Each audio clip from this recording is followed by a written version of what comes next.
Okay, let's see second part of the chapter. Again, here are some key points. Ray knows that his visitors are in need. He accepts an old watch in exchange for a good sum of money. The message of peace and goodwill spread everywhere as the old clock chime Merry Christmas. ठीक है, यहाँ पे की points दे गए हैं जिसमें बताया गया कि जो मिस्टर रे थे वो अच्छे से जानते थे कि जो विजिटर्स उनकी शॉप पे आए थे उनको पैसों की बहुत ज़रूरत है। इसीलिए जो मिस्टर रे होते हैं उनके उस विजिटर के पुरानी सी वॉच के बदले उन्हें अच्छा अमाउंट पैसे का देते हैं। फिर जो मैसेज होता है पीस और गुडविल का, ठीक है, अच्छेपन और शांति का, वो सभी जगह फैल जाता है क्योंकि घड़ी में 12 बज जाते हैं और क्रिसमस होता है। ठीक है, ये सब हम इस आगे से स्टोरी में पढ़ेंगे। Now see the clock ticked on Ray calmly wrote another message, have you come to pick up a watch or clock or watch. Then he pointed to the lone board filled with hanging clocks and pocket watches.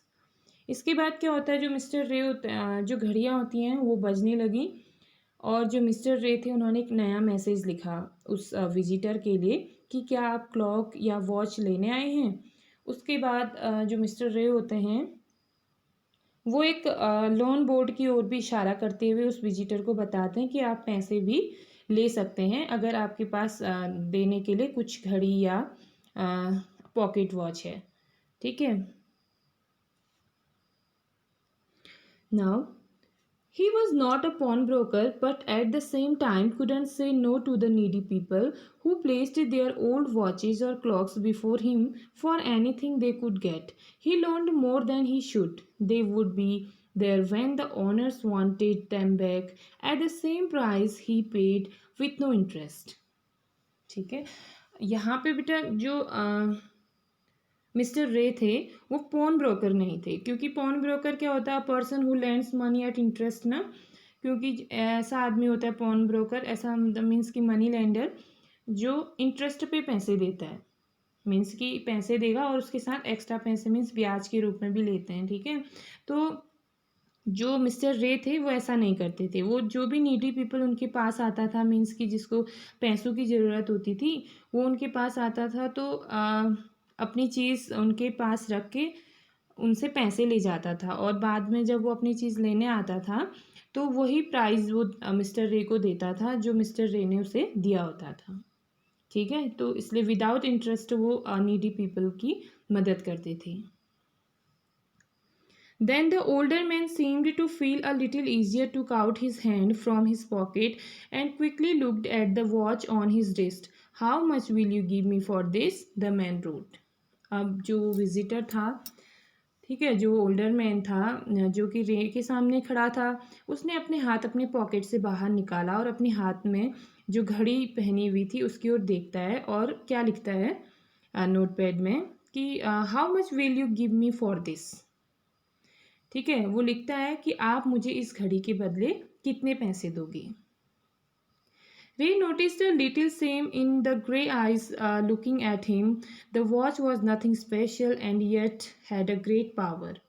ठीक है, अब क्या था, जो mister रे थे उन्होंने उस विजिटर के आंखों में देखा कि उस विजिटर को थोड़ी सी जो शर्मिंदगी सी महसूस हो रही थी, उसके आंखों से ऐसा पता चल रहा था। और जो वॉच उसने पहनी हुई थी वो भी कुछ स्पेशल नहीं थी, कुछ खास नहीं थी, लेकिन उस वॉच में ग्रेट पावर थी। वो पावर क्या थी कि जो वो इंसान है उसको पैसों की बहुत ज़रूरत थी, तो यही वॉच थी जो उसको उस bed, it was something to exchange a way out of a bad situation.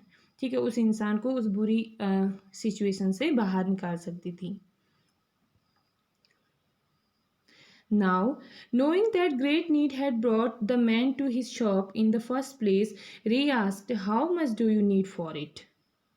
ठीक है, तो मिस्टर रे को पता था कि उस इंसान को पैसों की बहुत ज़रूरत थी, इसलिए जो मिस्टर रे थे उन्होंने पूछा कि how much do you need for it, कि तुम्हें इसके लिए कितने पैसे चाहिए। The reply came back on the note pad, what ever its worth.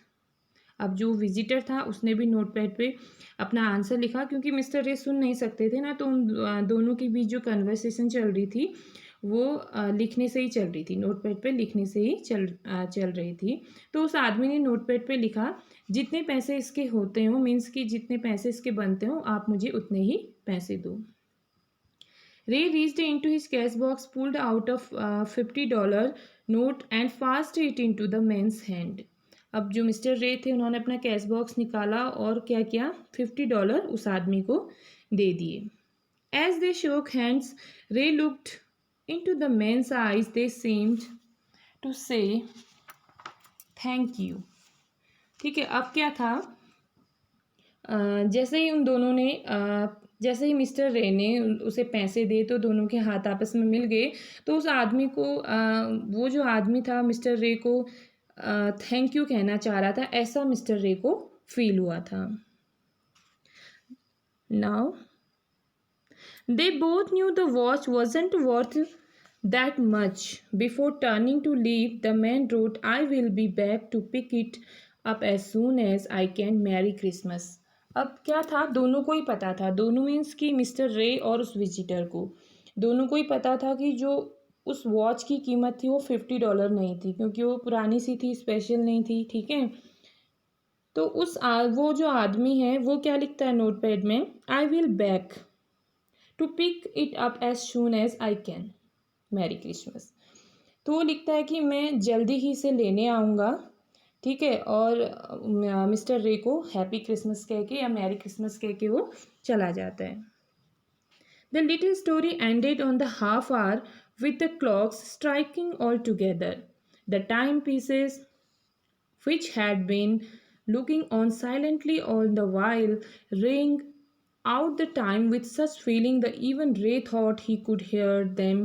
Their sweet musical message was filled with hope. The timeless message of peace on the earth, goodwill towards all, was felt by the three men who stood in the old clock shop.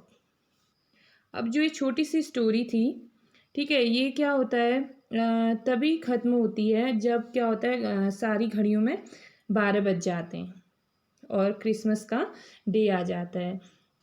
तो it means कि जो clocks हैं वो भी एक साथ बजने लगी। ठीक है, wrong is the second form of ring, और एक अच्छेपन का और शांति का मैसेज को स्प्रेड करने लगी, क्योंकि 12 बज चुके थे, क्रिसमस थे, तो एक साथ घड़ियाँ बजने लगी।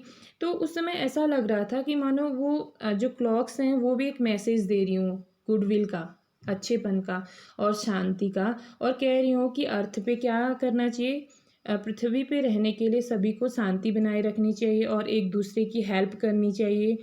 ठीक है, इस तरीके से ऐसा लग रहा था कि वो घड़ियाँ ऐसा मैसेज कर रही हूँ। और ये जो था, जो ये मैसेज था, वहाँ पे खड़े जो 3 लोग थे, 3 लोग कौन कौन थे, 2 विजिटर्स, 20 ईयर्स एंड 50 ईयर्स के 2 विजिटर्स एंड एक मिस्टर रे। तो वे तीनों इस चीज़ को फील कर रहे थे।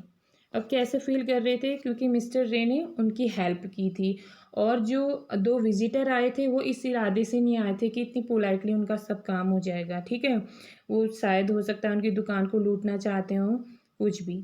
तो इस तरीके से आपस में तीनों ने शांति बना के और मिस्टर रे ने मदद करके क्या किया, उनकी हेल्प की। So student, this story teaches us we must helpful to needy people, okay, and we must spread goodwill and maintain peace on the earth. So students, hope you got it. Today you will write a paragraph from this chapter in beautiful handwriting. That's all for today.